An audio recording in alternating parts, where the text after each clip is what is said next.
Shpesh e dëgjojmë fjalën oligarki. Por çka në realitet do me thonë ajo?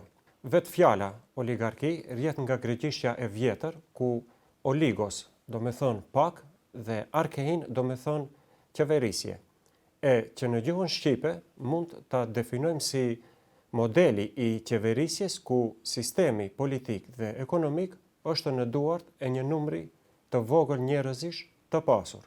E nëse kemi dyshime se a ka apo jo oligarki në Maqedoninë e Veriut, mjafton të krahasojmë për një sekond sa milioner janë krijuar brenda natës gjatë periudhës së tranzicionit, sa privatizime të pronës shtetërore janë kryer, sa prona publike janë uzurpuar nga politikanët dhe sa para janë vjedhur nga buxheti i shtetit.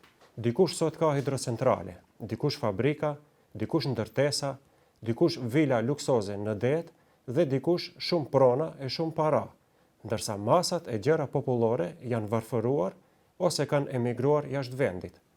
E me këtë plaçkitje të organizuar nga partitë politike, është krijuar një elit e kriminalizuar e oligarkëve të pangopur.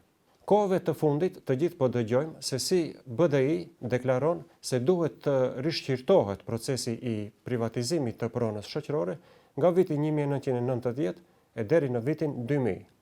Por, për një moment, le të pyesim pse ajo kërkon të hetohet vetëm periudha deri në vitin 2000. A mos ndoshta sepse vet ata u formuan si parti në vitin 2002 dhe tani dëshirojnë të paraqiten si të pafajshëm nga vjedhja masive që është kryer. Është e vërtet se privatizimi klasik dhe i egër ndodhi në vitet e 90-ta, kur u privatizuan korporatat e telefonisë, korporatat e naftës, bankat dhe industritë e rënda. Me shras ndodhi edhe vjedhja e madhe legale në thojza dhe u krijuan oligarkët e parë. Por e vërteta tjetër është se privatizimi ka vazhduar edhe pas vitit 2000. E si shembull e kemi privatizimin e elektrodistribucionit në vitin 2006, kur në qeveri ishte BDI me LSDM. Prandaj, nëse dom të flasim për shqirtim të procesit të privatizimit, nuk mund të zgjedhim vetëm periudhën që na konvenon neve politikisht. E thonë më shkurt, oligarkia ka nisur në vitet e 90-ta, por është ushqier edhe pas vitit 2000 me ndihmën e të gjitha partive, përfshi edhe ata të cilët sot tentojnë të paraqiten kinsa janë të pastër. Dhe forma të privatizimit të pronës shtetërore janë realizuar në vazhdimsi dhe realizohen edhe sot në mënyra të ndryshme, e nën hije përmes shitjes së tokës shtetërore, dhënies së koncesioneve të ndryshme dhe partneriteteve publiko-private. Kështu, demokracia u shndërrua në maksimën paraja sjell pushtet dhe pushteti sjell para, që do me thonë se ai që i ka parat e fiton edhe pushtetin, e pastaj pushtetin e shfrytëzon për të bërë sa më shumë para, ndërsa oligarkët të cilët e finansojnë partitë e marrin edhe kontrollin mbi vendimmarrjen politike. Dhe sot, pas 35 vitesh demokraci, me keqardhje mund të themi se kjo nuk është Maqedonia e Veriut e cila sot duhet të ishte.